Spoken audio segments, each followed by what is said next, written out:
मोदी सादा का नाम और मेरे हम मकतब साथी अस्सलाम वालेकुम।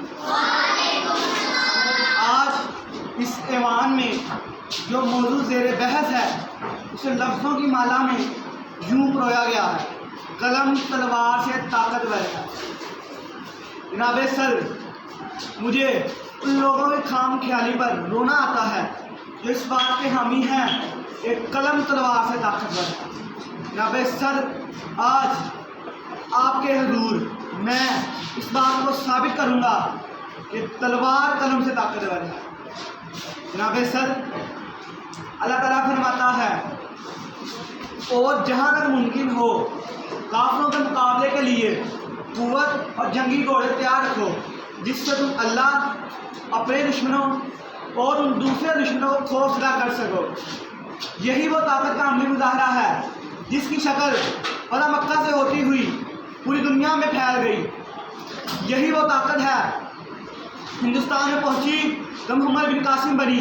यही वो ताकत थी जो यूरोप गई तो सुल्तान मोहम्मद फातिह बनी। यही वो ताकत थी स्पेन पहुंची तो तारिक बिन ज़ियाद बनी।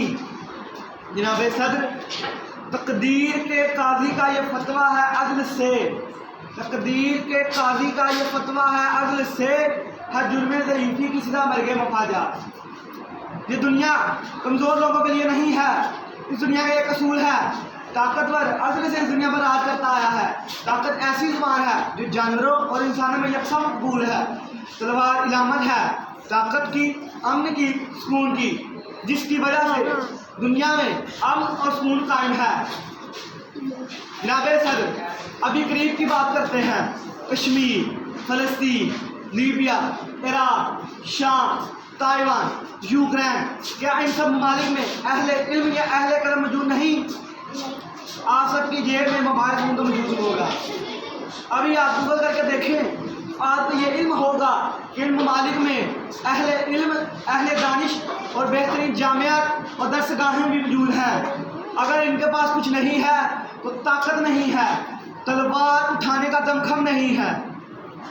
ना खंजर उठेगा ना तलवार इनसे, ना खंजर उठेगा ना तलवार इनसे, ये बाजू मेरे आजमाए हुए हैं। जनाब सदर, इस वक्त अक़वाम मुत्तहिदा के कान की तादाद 192 है। वो अपने कलम की ताकत दिखाकर रूस पर तरह तरह की पाबंदियाँ लगा रहे हैं, मगर किसी के कलम में इतनी जुर्रत नहीं है कि वो रूस को यूक्रेन से हरफे गलत की तरह सफ़ा कत्ता से मिटा दे। क्योंकि रूस की तलवार की धार और काट से अमेरिका तक के ऐवानों में जलजले बरपा हैं। जनाब सदर, आज अगर रूस सारी दुनिया को आंखें दिखा रहा है तो क्या आपको इल्म है इसकी वजह क्या है?